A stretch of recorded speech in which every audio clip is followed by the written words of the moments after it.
con Francia.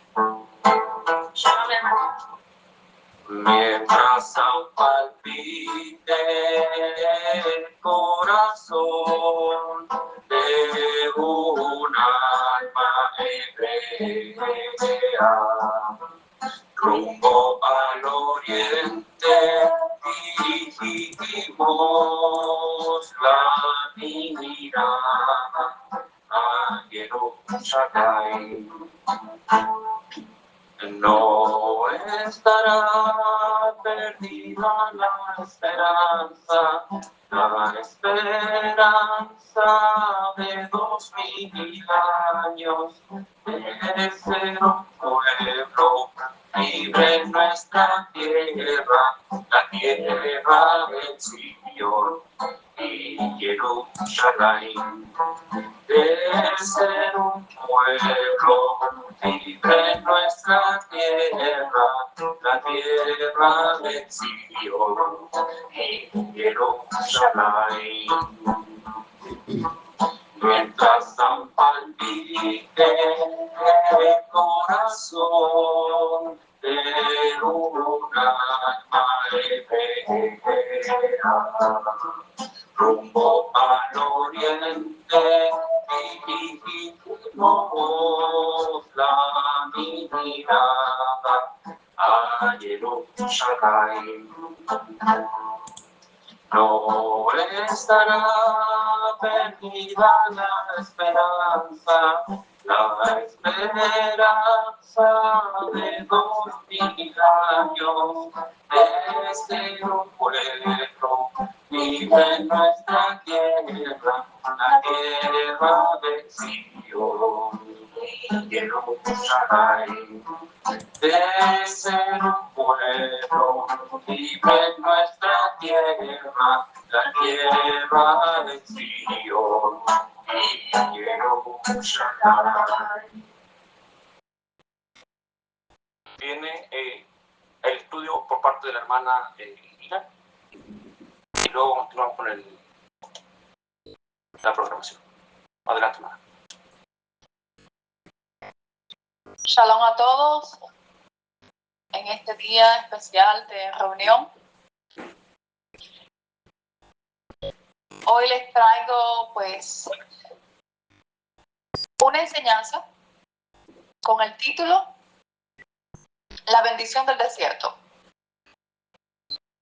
Bendito Adonai, alabado sea nuestro Elohim por la multitud de sus bondades, de su provisión constante, como lo mencionaba Katy en la oración al principio, no solo en cuanto a nuestras necesidades terrenales, sino en cuanto al maná de vida.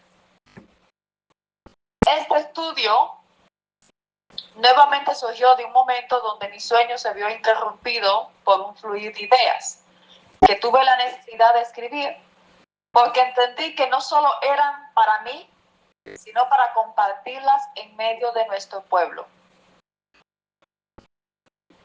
Lo que se nos da la mayoría de las veces no es solo para nuestro uso personal, sino para extenderlo a los demás, para colaborar en la obra de reconstrucción de nuestra nación. Cada pensamiento que llegó a mi mente fue tomando forma y decidí vertirlo en esta pequeña enseñanza.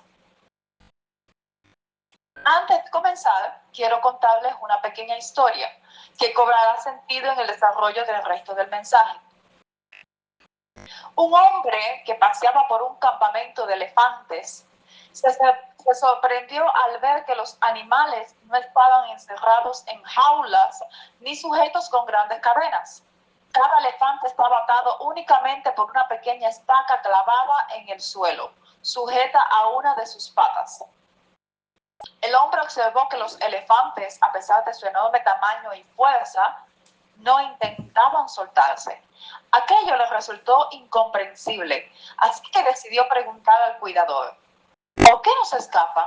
Dijo. Con la fuerza que tienen, podrían arrancar esa estaca fácilmente. El cuidador sonrió y respondió. Cuando son pequeños, los atamos con esta misma estaca. En ese momento no tienen la fuerza suficiente para liberarse. Lo intentan una y otra vez, pero fracasan. con el tiempo crecen, pero también crece la creencia de que no pueden soltarse. El elefante aprende y cree que haga lo que haga, no lo conseguirá. Así que cuando es adulto y tiene la fuerza necesaria para arrancar la estaca sin esfuerzo, ya no lo intenta. No es la estaca la que lo retiene, es la creencia grabada en su mente. Esa es la realidad de la mente de un esclavo que aún luego de ser libre vive como si estuviera atado a sus antiguos grilletes. Ruego nuestro Elohim poderoso nos ayude a adquirir una visión correcta de las cosas para que cambie nuestra mentalidad y de esta forma a su vez el modo de evaluar todas las cosas. Hay una tendencia que se extendió con la misma caída de la naturaleza humana y forma parte de uno de los engaños del mal esparcidos en la humanidad, especialmente en medio de nuestro pueblo. Esta tendencia es ver lo malo como bueno y lo bueno como malo. Hemos estado estudiando en el tema de la Sa'adat, conocida como lepra, aunque esta palabra abarca mucho más que esta definición. El punto es que la misma es una manifestación de un juicio y evidentemente nadie quiere estar bajo el juicio del Elohim vivo, pero pese a la connotación negativa que se le confiere a este estado, a su vez, a través de él, el cielo le ofrece una oportunidad al pecador para hacer una profunda introspección y procurar determinar la causa del mal que le sobrevino. Dado que todas las leyes fueron dadas para elevarnos de ese estado de tamé, impureza, al estado de tahará, pureza, debemos tomar en cuenta que todo lo que está escrito describe justamente el camino de regeneración y retorno que todo hebreo debe transitar hasta nuestra completa restauración. Si cambiamos nuestra forma de evaluar las cosas y en vez de castigo, juicios, pruebas, vemos más bien oportunidades, puertas abiertas para detectar y corregir el mal, entonces dejaremos de ver las dificultades, las enfermedades, las carencias, las luchas como algo angustioso, pesado de llevar, difícil de procesar. Enfrentaremos la realidad con la valentía de quien se para frente a un espejo porque desea verse tal cual es. Porque quiere ver sus manchas claramente para quitarlas y presentarse de manera limpia ante nuestro Rey. El desierto es también un espejo, eso lo veremos más adelante. Un espejo que nos permite llegar a vernos bien. Porque en él revelamos nuestra verdadera naturaleza. Volvamos a una historia del pasado, un evento en lo que nos podremos ver reflejados en los lomos de nuestros padres, porque la misma naturaleza que había en ellos es la que todavía está en nosotros. Por tanto, necesitamos pasar por el mismo camino, con la diferencia de que al tener ya el conocimiento de su propia experiencia, se nos ha concedido además la oportunidad de hacer que nuestro paso por este sendero árido sea diferente. No desde la queja, sino desde la gratitud. El desierto es visto por lo general como un lugar de muerte, desolación, donde la vida lucha por la supervivencia, dada la escasez de comida y de agua. Luego de la salida de Egipto, el pueblo hebreo tuvo que enfrentarse ante esa realidad, que evidentemente asumió de manera negativa. Ante su propia mentalidad de esclavos, por eso la historia al principio del elefante, ante su propia mentalidad de esclavos, tan mal acostumbrada a ideas distorsionadas, ¿qué bueno o qué de bueno podrían encontrar ellos en el desierto? El desierto, el lugar, nunca fue el problema. El modo de verlo sí que lo era. Para explicarlo mejor, no es el tipo de escenario en el que nos encontramos lo que define nuestra situación. Es más bien nuestra percepción de dicho escenario. lo que impacta el resultado. Si a cada dificultad y desafío le conferimos un peso negativo, es nuestra propia perspectiva mental lo que nos será de piedra de tropiezo para impedirnos sacar lo mejor de dichas situaciones y de nosotros mismos. La confianza vuelve el escenario más terrible en un valle de esperanzas.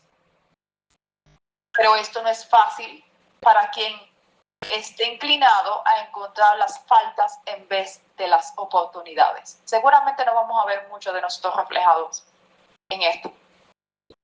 Para Israel, el desierto era el lugar donde encontrarían la muerte. Leemos en Éxodo 14, versículos 10 y 11. Al acercarse Faraón, los israelitas alzaron sus ojos y viendo que los egipcios marchaban tras ellos, temieron mucho y clamaron a Adonai. Y dijeron a Moisés: ¿acaso no había sepulturas en Egipto para que nos hayas traído a morir en el desierto? ¿Qué has hecho con nosotros sacándonos de Egipto? También en el estudio de la Zaharat hemos estado aprendiendo sobre el poder del habla. Esto haciendo alusión, en este caso, a la afirmación que hicieron nuestros antepasados en este capítulo 14. El desierto se volvió ciertamente el lugar donde quedaron sepultados gran parte de esa generación, pero no porque haya sido este el deseo o el plan de Adonai. Y eso tenemos que tenerlo claro. En el desierto, uno elige si es el temor lo que nos gobierna o la confianza. Si nuestras almas son arrastradas por la inclinación hacia las quejas o hacia la gratitud. Es cuestión de elección. El desierto no es el final, sino que es el comienzo. Forma parte imprescindible del recorrido de regreso a donde pertenecemos como hebreos y israelitas. Esto es, a la tierra dada como promesa, pero más allá aún que eso.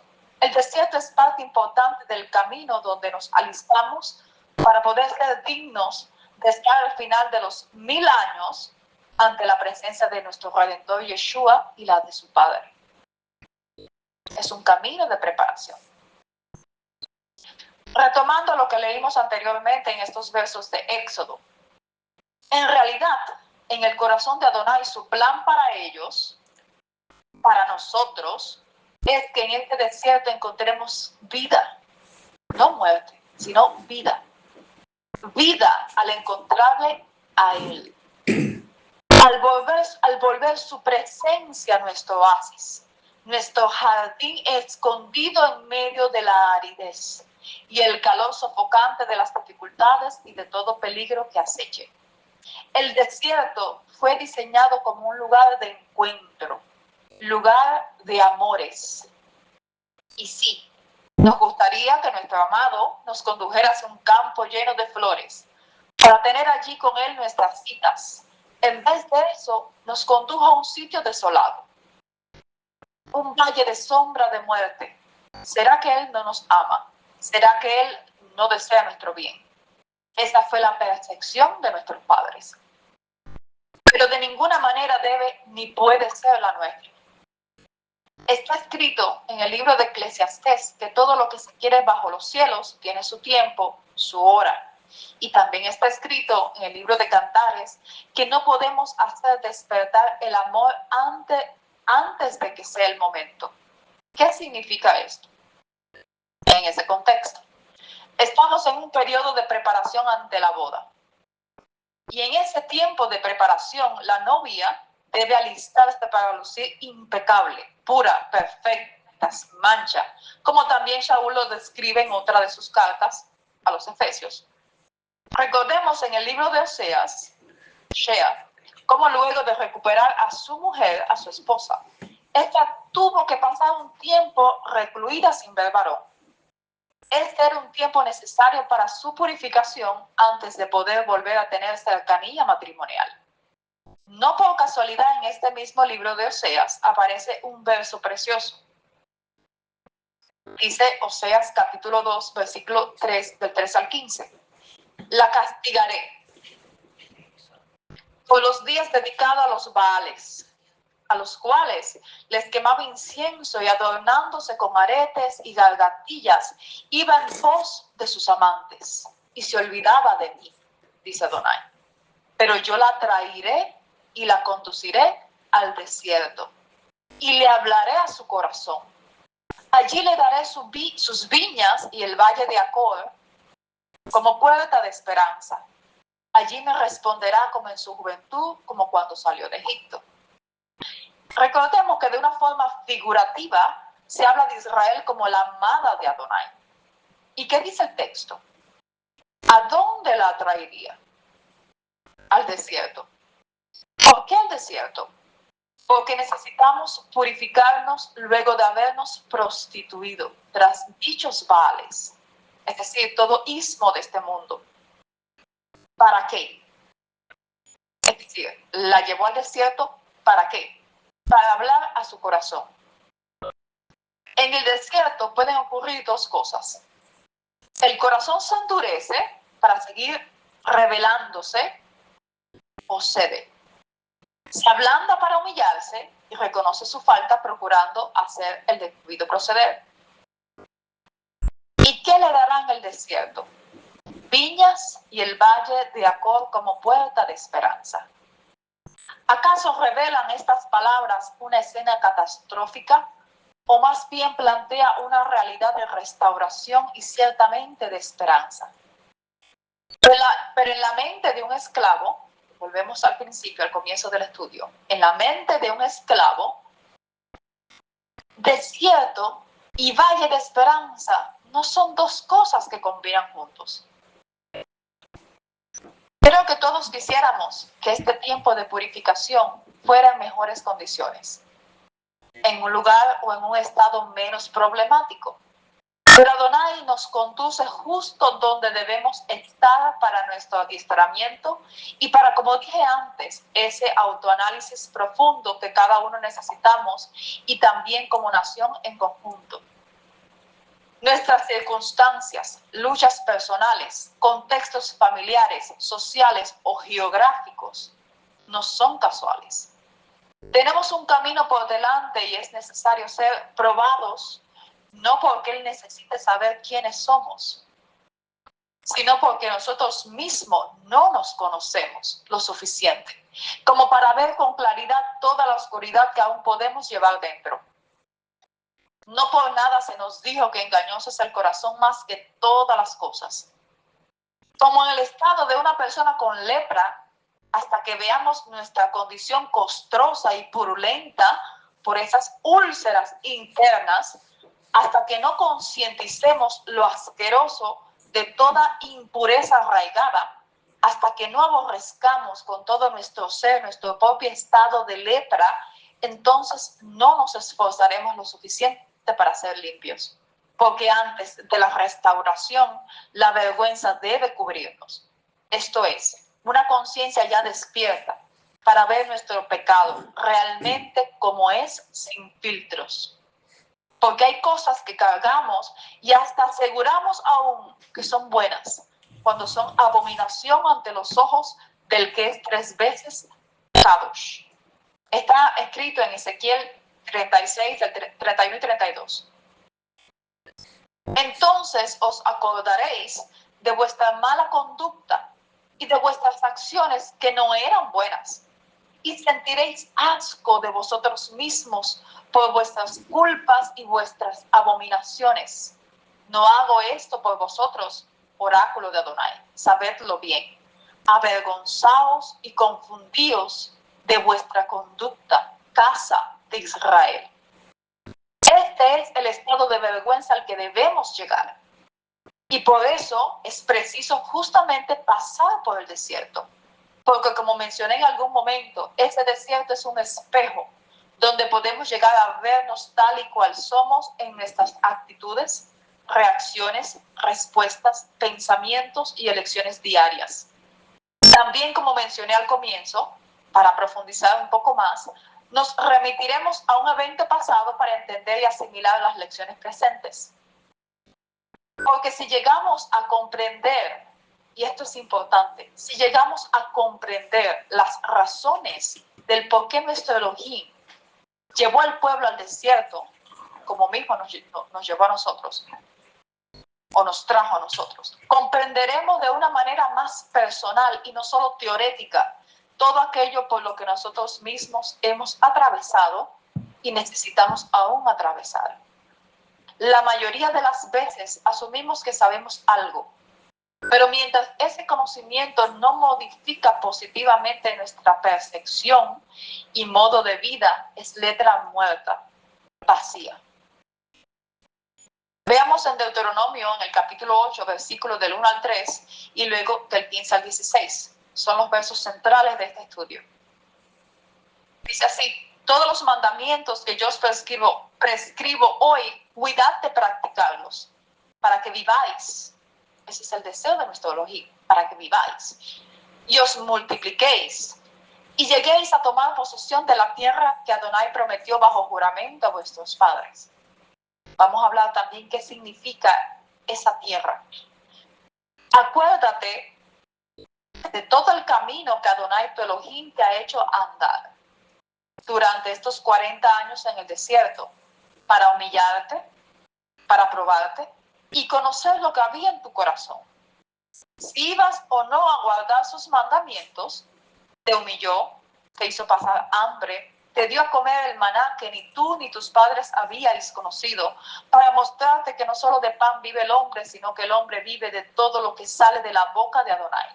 Sigue así en el verso 15 y vuelve a reiterar que te ha conducido a través de este desierto grande y terrible, entre serpientes abrasadoras, en algunas versiones dice serpientes ardientes, y escorpiones, que en un lugar de sed, sin agua, que en un lugar de sed y sin agua, hizo brotar para ti agua de la roca más dura, que te alimentó en el desierto con el maná, que no habían conocido tus padres, a fin de humillarte y ponerte a prueba para después hacerte feliz. A fin de humillarte y ponerte a prueba para después hacerte feliz. Sin palabras. Tras cada acción de Adonai hay una intencionalidad. En este contexto que estamos analizando, no fue el pueblo el que decidió ir al desierto. Fue él mismo, Adonai, quien los dirigió hasta allí. Y esto es importante. Con un propósito, y bueno, porque ningún padre desea el mal para sus hijos, ni ningún esposo desea la destrucción de la mujer que ama. Él nos dio leyes justas y buenas por las cuales podemos alcanzar vida, pero nos confronta ante la realidad de una naturaleza que se resiste a someterse, a obedecer, a negarse a sí misma. Este enemigo que llevamos dentro, donde mejor se refleja es en la adversidad. En un desierto sin agua, en un desierto con peligros, en un desierto de sequedad y desolación sin tener lo que desea su corazón. Es ahí donde especialmente se manifiesta nuestra más sincera inclinación. Y es ahí donde decidimos si dejarnos dominar por nuestra naturaleza o cedemos a la confrontación que viene como corrección para doblegarnos, en pos de convertirnos en lo que nuestro Padre merece y espera que seamos, hijos que le honren en todas las cosas. Todo este proceso lo vamos a profundizar más adelante. Me gustan mucho algunos salmos donde en ellos David le ordenaba a su propia alma: bendice a Adonai. Él no decía: alma mía, espera sentirte bien para bendecirlo. Espera ser liberada de tus enemigos, espera ser sanada. Su actitud, su elección era: bendícelo ahora. Y no olvides todos los beneficios que ya has recibido. Esto es, en medio de dificultades presentes, no olvides que Él ya te libró antes. No olvides que Él ya te ha provisto antes. No olvides el camino transitado y lo que Él ha obrado hasta aquí.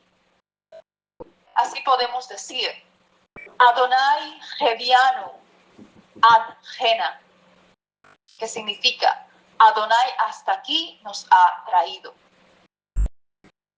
En cada momento en el caminar de sus ungidos y de su pueblo, Adonai ha sido, es lo que hemos necesitado que Él sea. Y ahí su apelativo, Eye, Esher, Eye. Seré el que seré. Y de su promesa, Aniomet, estaré con ustedes. 2 estudios muy buenos que se los recomiendo.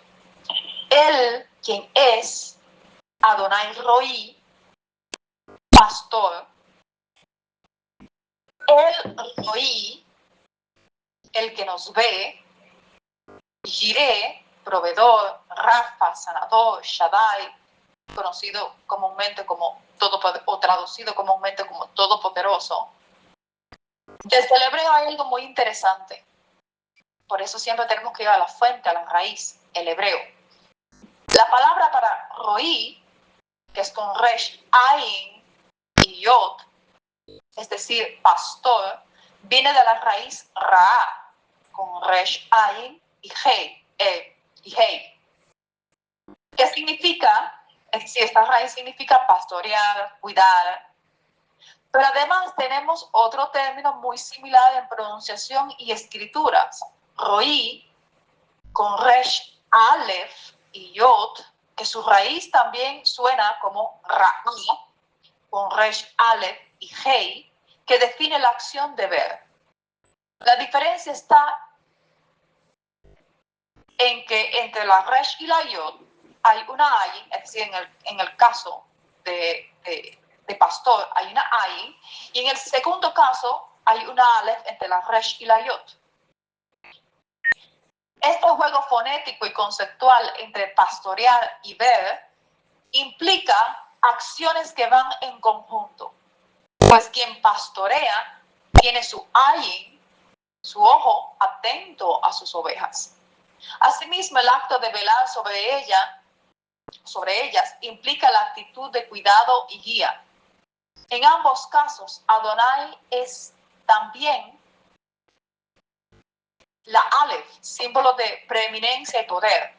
Es presentado como el que ve y cuida, revelando 2 expresiones con una misma relación. Adonai no solo ve, no solamente está para observar, sino que este ver implica además cuidar. Quiero detenerme además en este título, el Shaddai, porque otro de sus significados es todo suficiente, dando a indicar que con él tenemos todo lo que realmente podamos necesitar. Haciendo un pequeño paréntesis, hay algo demasiado importante que solemos olvidar. Una cosa es el querer, que procede del deseo, y no exactamente es un reflejo de una necesidad. Es decir, lo que deseamos no necesariamente es lo que necesitamos. Por eso Adonai nos provee no sencillamente de acuerdo a nuestro deseo, que muchas veces procede del ego, que nunca está satisfecho, sino que Él, como buen padre, nos provee, pero de acuerdo a lo que realmente necesitamos. Así que cuando Él abre o cierra su mano es por alguna buena razón, alguna justa razón. Volviendo a la descripción del pasaje de Deuteronomio 8, en el verso 2 está escrito: y recordarás todo el camino. En hebreo esto es Besajarta et kol haderech. En un estudio anterior explicamos sobre el significado del verbo sacar, que es recordar, tener presente con intención de actuar. Entendiendo que es una acción que va más allá del simple acto de traer a la memoria algo, sino que implica la intencionalidad de mantener vivo ese recuerdo. En este caso sería como decir: haz presente en tu corazón todo el proceso por el que Elohim te condujo, para que tu vida actual esté guiada por ese recuerdo activo, recuerdo presente. Recordar en hebreo es una forma de fidelidad. Es un acto del alma que decide mantener viva la conciencia del pacto y del carácter de Elohim. Por el contrario, olvidar significa desconectarse del propósito y de la historia, lo opuesto del Shema, que es escuchar y responder.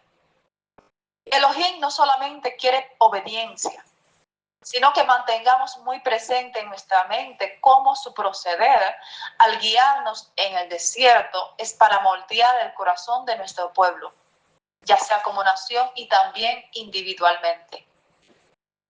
Como dijimos, tras esta intencionalidad de guiarnos en el desierto, en el texto se revela el para qué. Lema'an, es decir, el propósito o finalidad. Y esto a través de 3 verbos. Anotha. Anotha significa humillarte, afligirte. Se menciona varias veces en el contexto de Deuteronomio capítulo 8.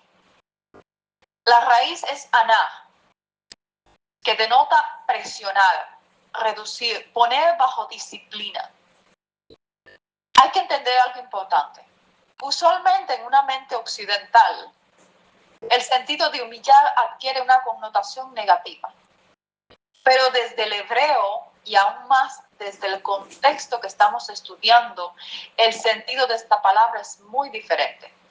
La humillación tenía el fin de crear dependencia ante lo incierto de la vida en el desierto.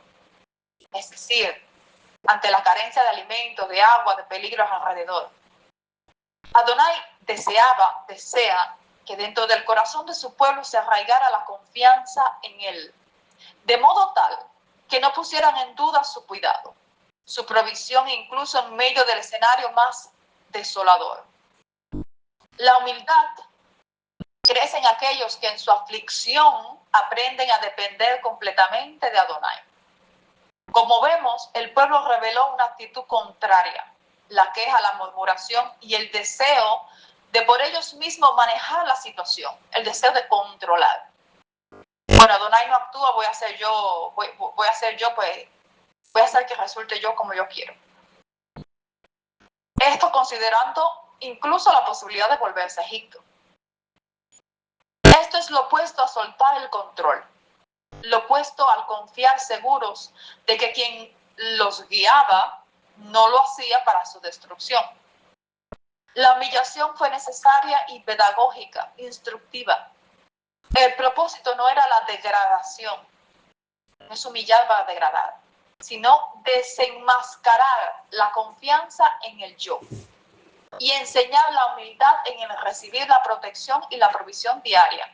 Por eso estudiamos hace poco, justamente Daniel habló de eso, de la porción de maná que era diaria. La otra palabra o el otro verbo es nasotha, que es probar, y viene de la raíz nasá, evaluar, examinar intenciones. Siempre estamos diciendo porque yo tengo una buena intención, yo no lo hice con mala intención. Nasotha significa poner a prueba el nivel de confianza y lealtad mediante las circunstancias. Y esto no para que Adonai sepa si le seremos fiel o no, puesto que él ya sabe con quiénes estaba lidiando en aquel entonces y ahora. Eso lo podemos ver, por ejemplo, en Deuteronomio 31, del 26 al 29. Lo pueden ver.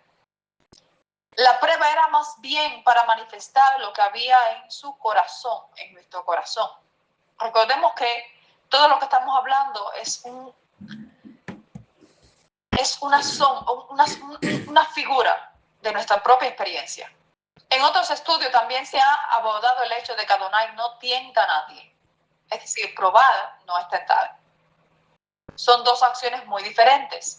También hemos visto que para ejecutar un juicio debe haber 2 o más testigos del mal actuar. Esto para ratificar que la sentencia o castigo es justo. El propósito de la prueba es revelar y formar el carácter. Esto es con la finalidad de desarrollar lealtad, obediencia, confianza, pero bajo presión. Por eso el desierto. Ni la lealtad, ni la obediencia, ni la confianza se desarrollan en un clima calmado, donde lo tengo todo, es fácil, no hay problema, la salud es impecable, todo es maravilloso. El tercer verbo es lada'at. Lada'at. El término da'at sé si les suena, para conocer las raíces Yadá. Conocer por experiencia, no solo por intelecto.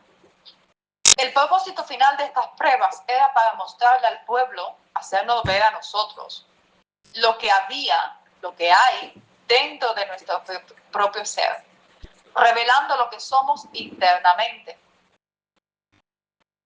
Por esto relaciona este estudio con el de la Zarat, porque esta revela en el exterior un mal que en realidad se lleva adentro. El desierto es una escuela que nos conduce a través de un proceso que nos es útil para conocernos y humillarnos. Quien no se hace consciente y responsable de su propio mal interno, ¿cómo podría corregirlo?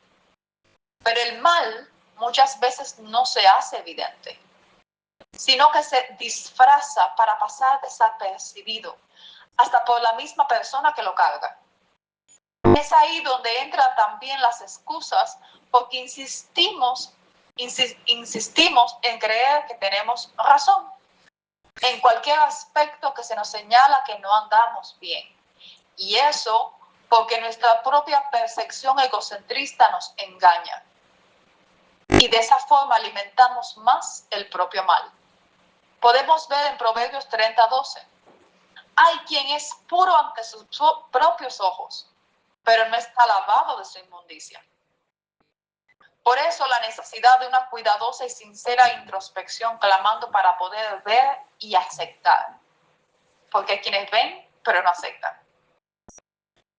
Ver y aceptar todo rastro de tinieblas que tengamos aún adherida a nuestra alma y que forma parte de nuestra naturaleza caída.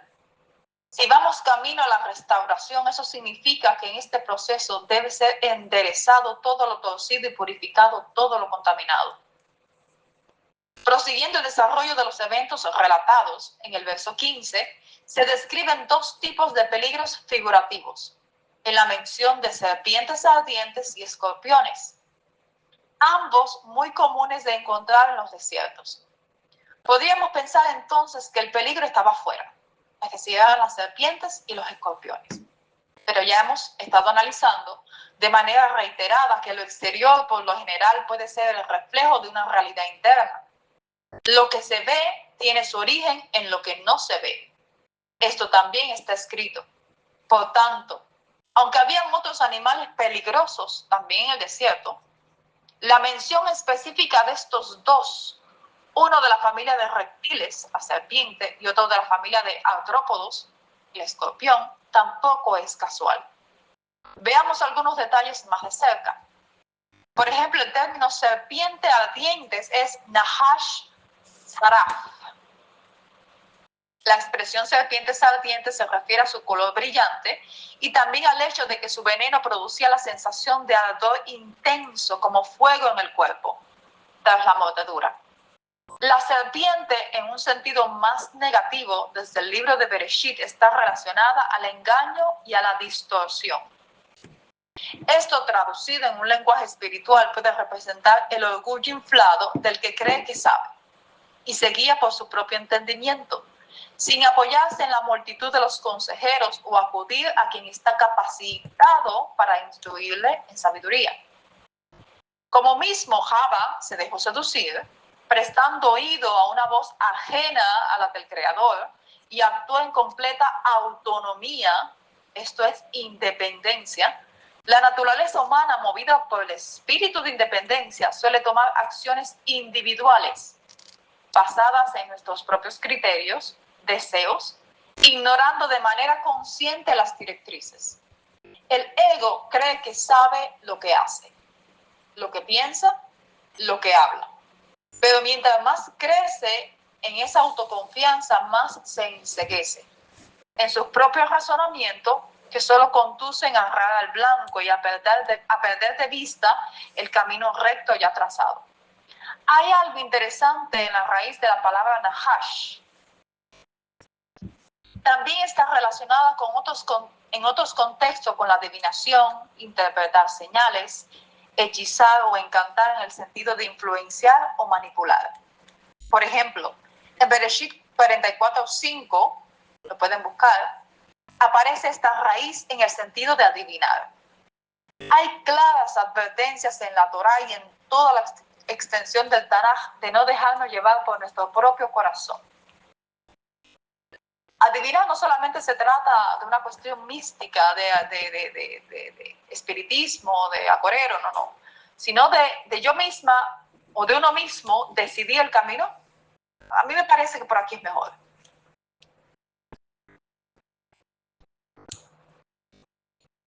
Vuelvo y repito, hay claras advertencias en la Torá y en toda la extensión del Tanaj de no dejarnos llevar por nuestro propio corazón, ya que como la serpiente es engañoso, su inclinación no siempre lleva hacia el bien. Hay una tendencia a decir porque Adonai conoce mi corazón, porque yo soy bueno. La Escritura dice lo contrario, el corazón es engañoso, no es bueno.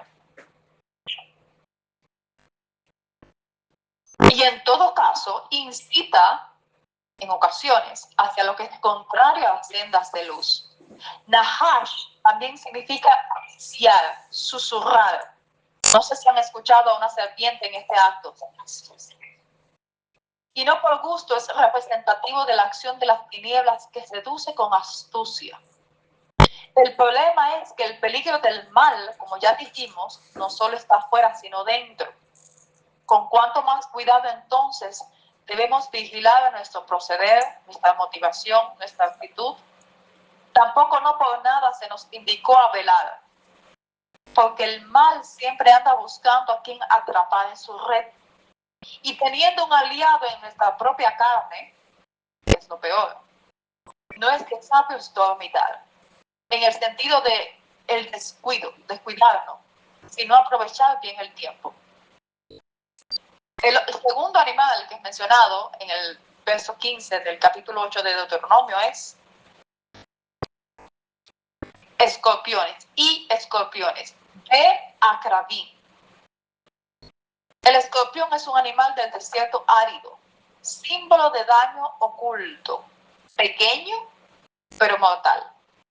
En la literatura semítica antigua representaba el castigo inesperado.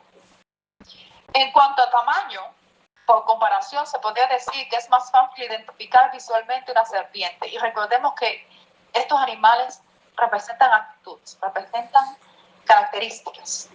No nos centremos sencillamente en el animal, sino en lo que representa. Visualmente, es decir, entre los dos, en un sentido comparativo, una serpiente visualmente se puede identificar más. Pero un escorpión es más pequeño, tiene mayor posibilidad de esconderse y puede pasar desapercibido. De hecho, por lo general, por esa misma causa, usualmente logra asestar con su aguijón en la mayoría de sus ataques.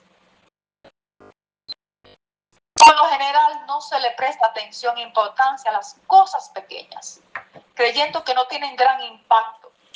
Pero justo en esa percepción está el mayor error. En estos escritos hay una instrucción en Cantares 2:15. Cazad no las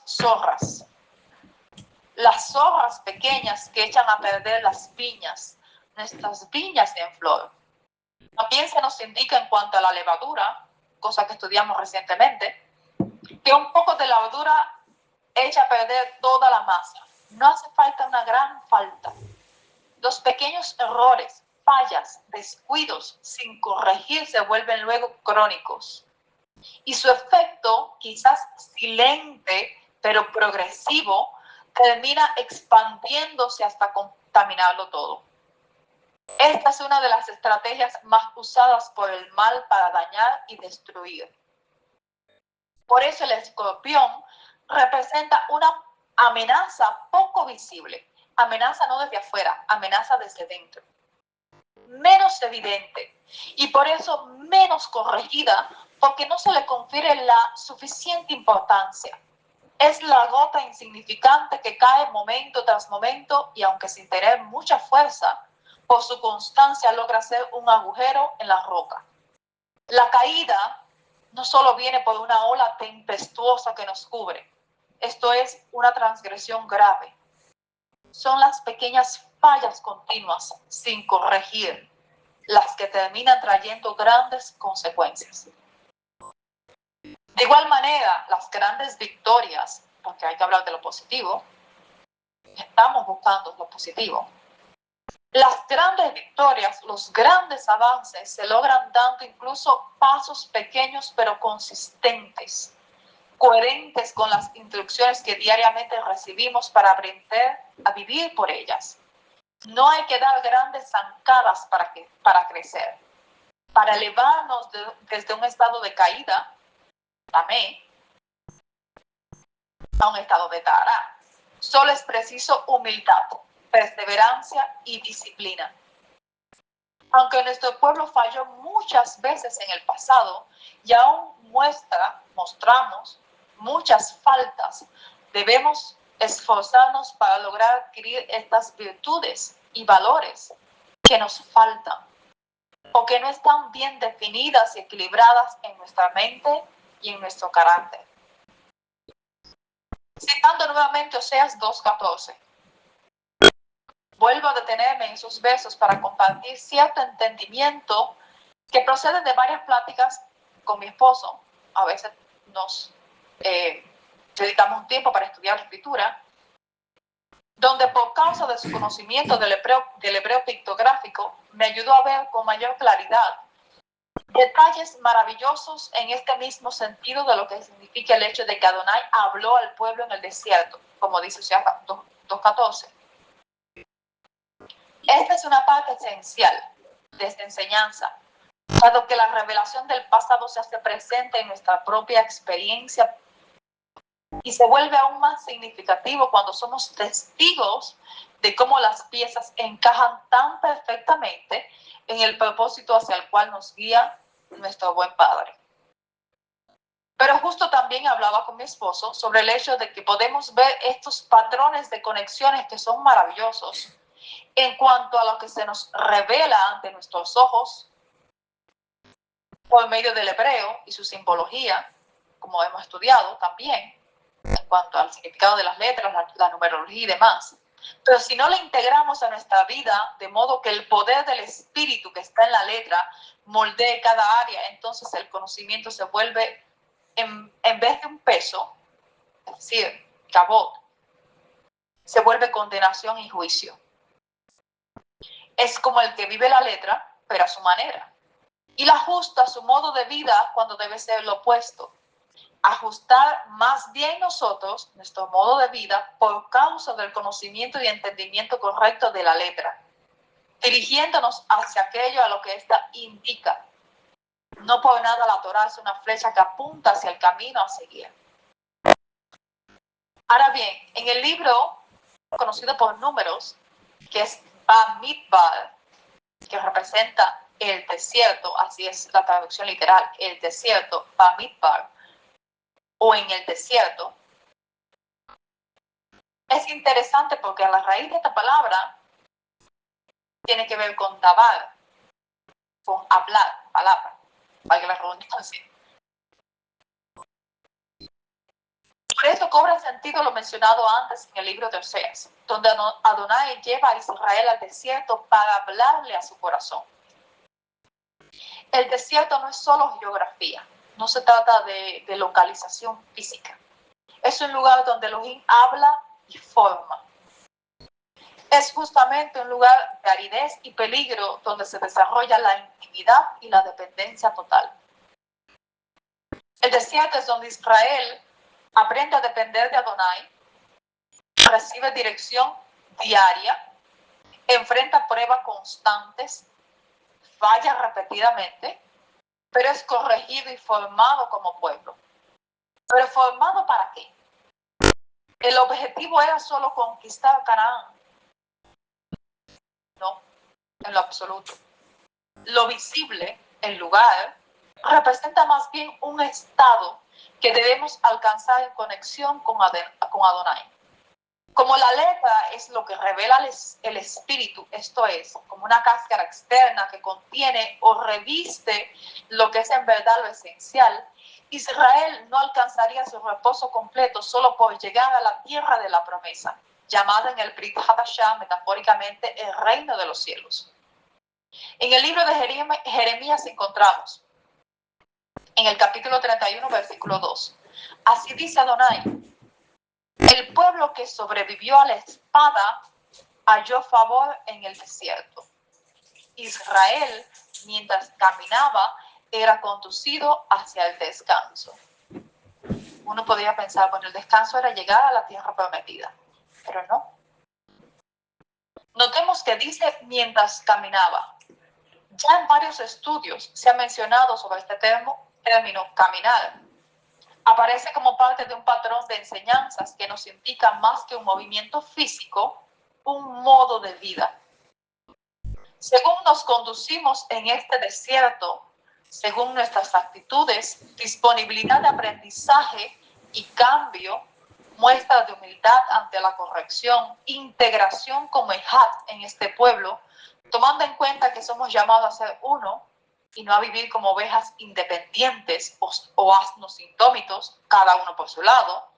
Esto, aprendiendo a andar en verdadera cercanía uno con otros en el sentido horizontal y con Adonai en el sentido vertical, cosa que también lo hemos estudiado, cada pequeño paso que damos nos acerca al verdadero reposo o nos aleja de una forma engañosa.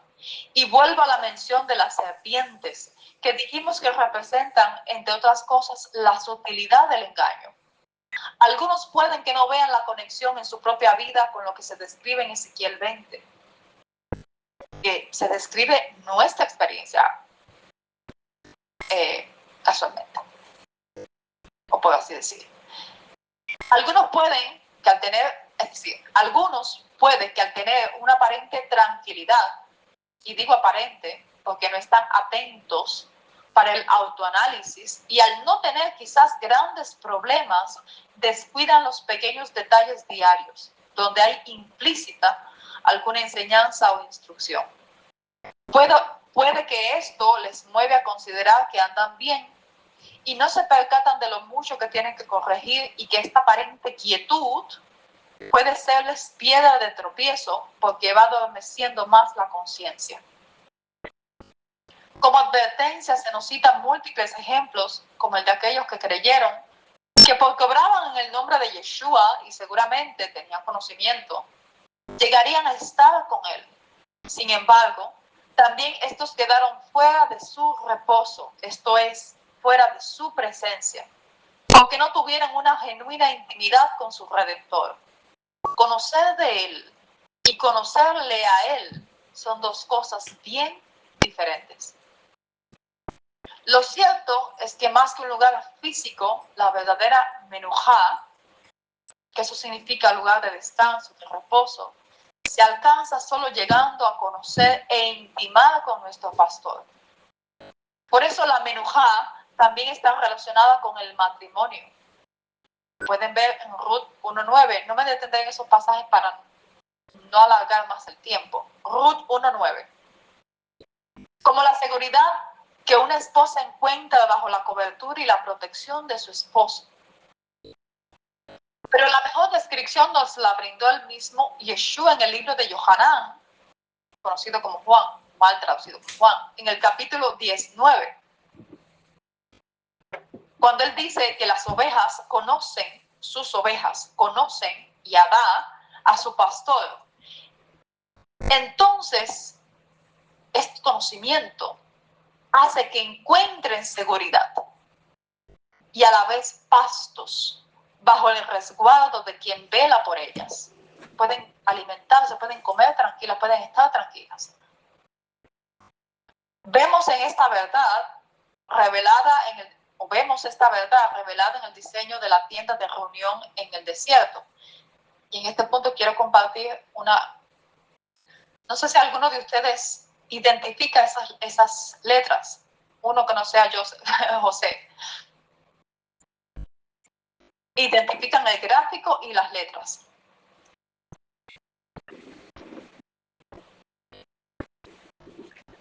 ¿El tabernáculo?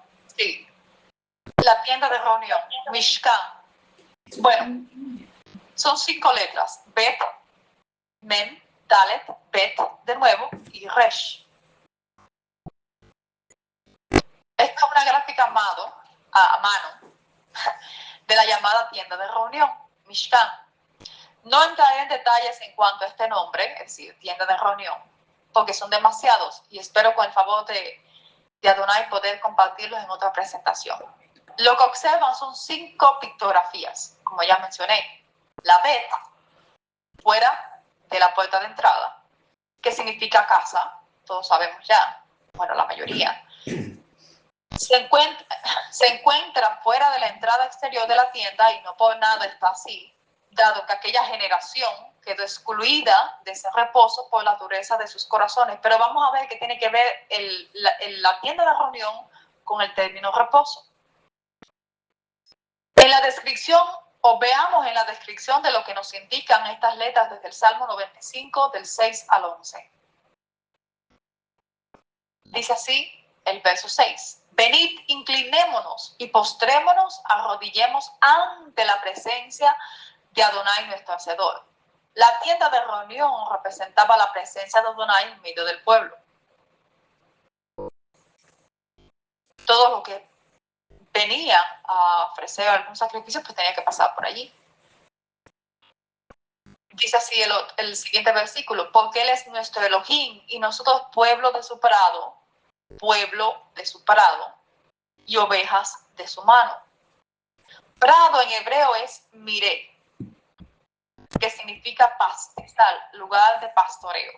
Lo interesante es que Midbar, y ahí espero que lo vean, Mem, Dalet, Bet, Resh, Midbar aparece, y esto no es una sencilla interpretación. Cada representativo, que ya luego lo iré explicando, porque la Mem, porque la Dalet, que significa puerta, un acceso, la Bet y la Resh, porque se posicionan de esa manera, y ahí está la palabra Bamidbar.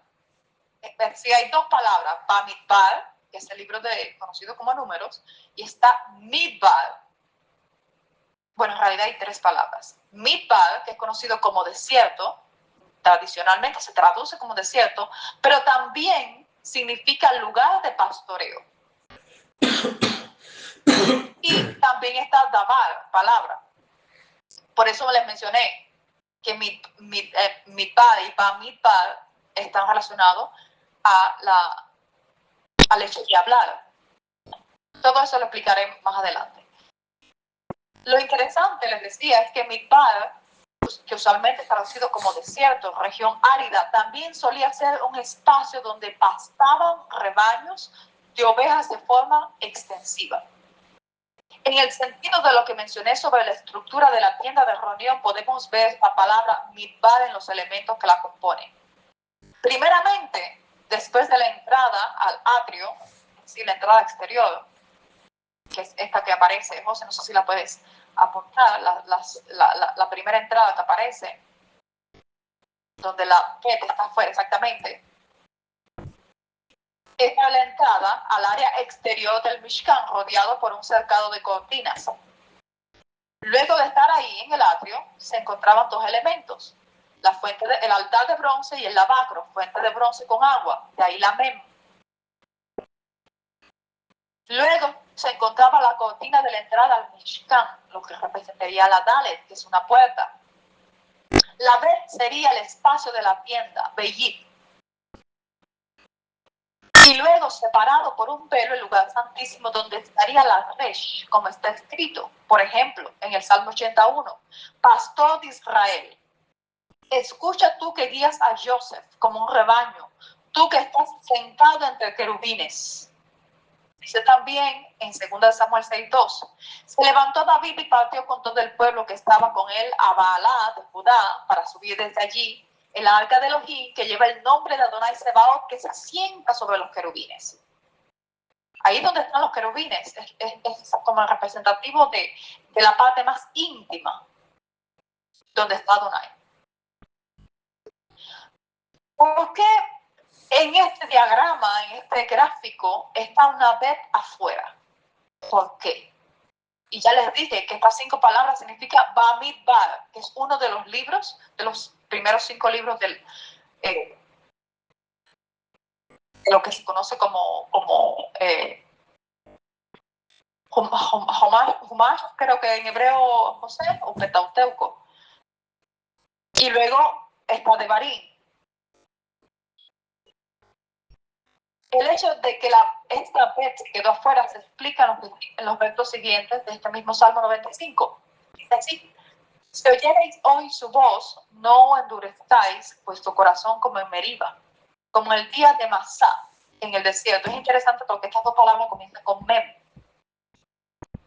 ¿Dónde y significa 40, y ahí se menciona el número 40. Donde me tentaron vuestros padres, debatieron, aunque habían visto mi obra. Durante 40 años estuve disgustado con aquella generación y dije: es un pueblo que divaga en su corazón y no han conocido mis caminos. Por tanto, juré en mi ira que no entrarían en mi reposo.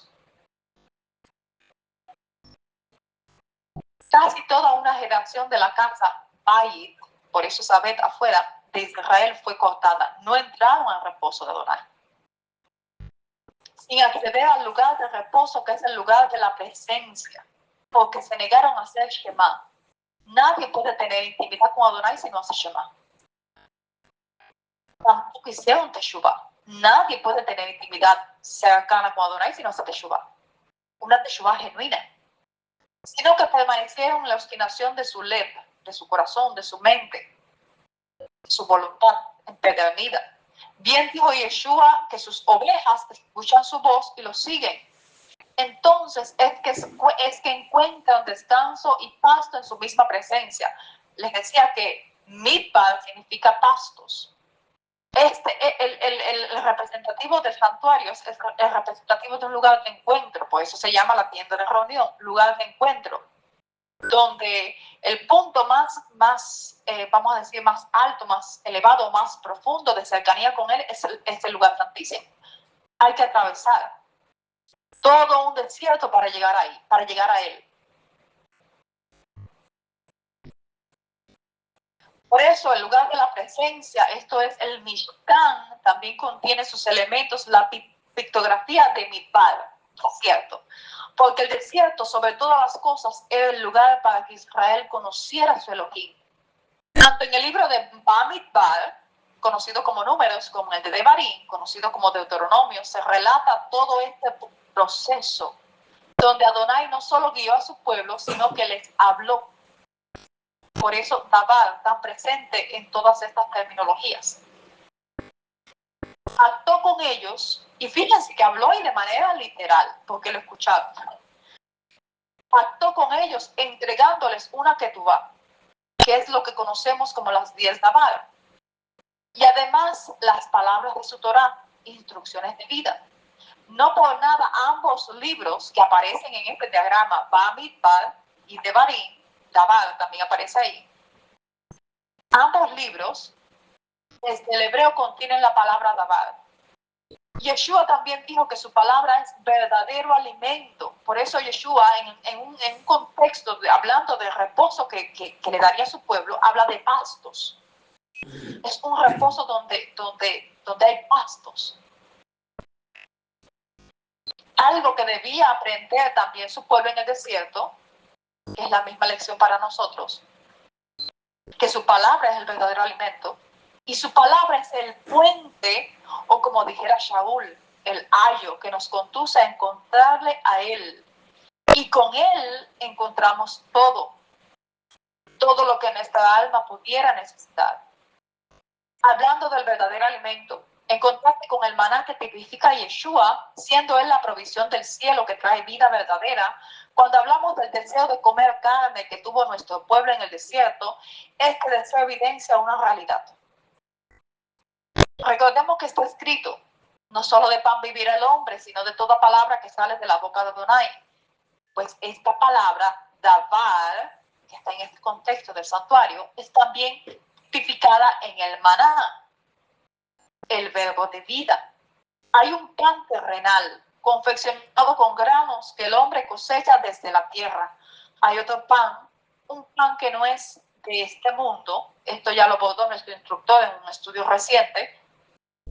Y continuando con la idea anterior, la carne representa todo aquello que procede de un deseo insatisfecho. La carne es lo que quiere el yo, contrario a lo que necesita nuestro espíritu.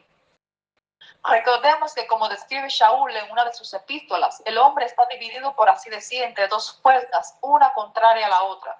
Una que refleja la naturaleza caída egocentrista, que es la que pide carne, y contraria a las leyes de Adonai.